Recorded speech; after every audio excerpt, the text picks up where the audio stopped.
Fusion. This is Star Trek Enterprise Season 1, continuing my reviews of all of Enterprise.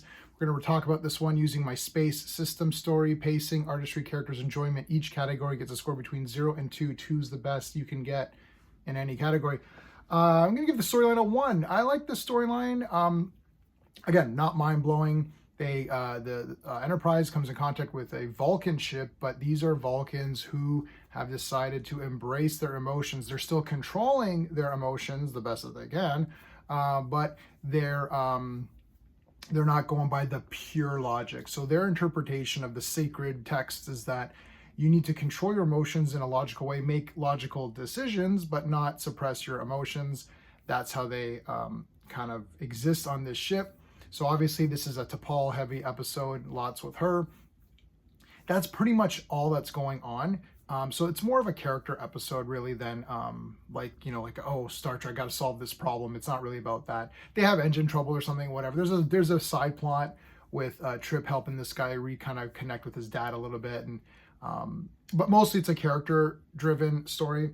For the pacing, I'll give it a 1. Like, it's fine. I'm not, it's hard. It's not edge of your seat. Like, oh man, like what's going to happen next? How are they going to do this? Cause like, you pretty much know what's going to happen. So you're just watching it unfold, but it's not boring or anything like that. It was good. I liked it. I'll give it a 1. So there you go.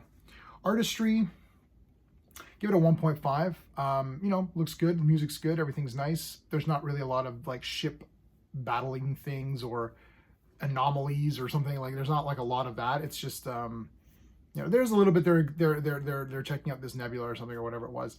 It's fine. Like, everything looks okay. Yeah, looks good. So 1.5. Not much to say on this one. It's mostly, again, character driven. So let's talk about the characters. That's where we're at. So the characters, I'm giving it a 2 out of 2. So I love all the original. I love all the Enterprise crew. Easy. For the new guys, I actually like everybody, and it doesn't mean I like them. It just means that like they were good characters and served the story. So you have your Vulcan captain who's like just a great character. He's like, oh, can I try some of that chicken? What is that? You're like, oh, he's eating meat. Like, what's going on? So he's an interesting character. He's not in it that much. But the 2 other characters are the scientist guy. I don't remember their names, unfortunately. There's like the chubby guy whose dad is now dying, and I guess they had a falling out, and he sends a message to Archer saying, hey, listen, can you, it goes through the Vulcan High Command to Admiral Forrest, to Archer, can you get him to like reconnect with his son? And the son's like, look, man, he told me to F off basically, so I'm not I'm a disgrace and everything, so I don't really care to connect to him. Trip, of course, great dialogue with Trip, who's, I guess he's my favorite. I like Archer a lot too, but anyway, great character there. And he's like, oh, when I was young, I wanted to ask the girl for a dance and I didn't ask her, and I'm regretting it. And it's been like decades and I'm still regretting it. He's like, you haven't experienced regret, so maybe you should try to connect with your dad and see what happens. So that's sort of the B plot. The main plot is T'Pol dealing with her emotions. So she's a standard Vulcan, so suppressed emotions. This guy, they cast this character beautifully because the guy's a little creepy. As soon as he showed up, you're like, there's something a little bit off of this guy, and he's trying to have T'Pol unlock her emotions. But the problem is that they've been doing, and the Dr. Phlox says this, is they've been doing this for years. Like, they're just having her do it right away, and it's too much too fast. And she's getting bad dreams and she just can't control herself. Then she's like, okay, let's experiment. Now here's the big one, the mind meld. So this is, I guess, your first appearance of mind meld, retconned. Retcon first appearance. He's like, let's do a mind meld. And the thing is that when you're a Star Trek fan, and if you're watching these in order of air dates, so you've already seen original series, you've seen Voyager, you've seen, whatever. Now you're watching Enterprise, you're like, oh, that's tough. You didn't even realize, like, I didn't even realize that's, oh yeah, she's not gonna know. Like, this isn't something that everyone just does on the side, right? So you're like, oh, so immediately the situation becomes very tense, and you're just like, oh, and then the guy's doing it to her, and you can see that she's uncomfortable, and it's just and you're uncomfortable because you're like, oh no, stop. And then she's like, okay, stop. And the thing is, the guy's not breaking it. it's not clear whether he's like saying, no, no, no, just keep going. Like you can get through, you can get through. And then she's like, no, no, stop, stop, stop. And then she's like critically, well, not critically, but she's injured because she might even have brain damage because the mind meld was so strong and she was just not ready. So this is a total fail.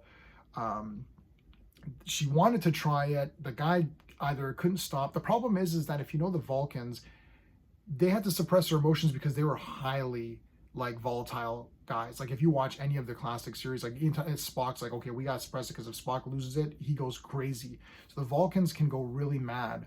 So they have to suppress their emotions. So this guy doesn't really have full, he has kind of control, but not full control. And so he basically like mind assaults her or whatever, right? It's not clear whether he's not, obviously he wasn't intending to hurt her, I guess, but like, this is crazy. But the guy is, he's just creepy. There's something off about him. And you're just like, yeah, this guy's weird, you know, like get him out of here. So T'Pol's injured and Archer's like, listen, we can't have this bullshit, you know. And so all of that stuff was done really well. So great casting, great dialogue. T'Pol was awesome in this one. She had to do a lot. It's very difficult, I think, to act in this way because you're always thinking, okay, I don't have emotions, but I'm now feeling something. So how do I portray that? I think she did a good Jolene Blaylock is her name. She did a really good job in this one for sure. So good job. Yeah, I love the characters. Enjoyment factor, I'm gonna give it a 1.5. Like this isn't one that's like, oh, you gotta watch this one. You know, it's more to just explore T'Pol's character and also just the Vulcans. And I do happen to like the Vulcans, so there is that.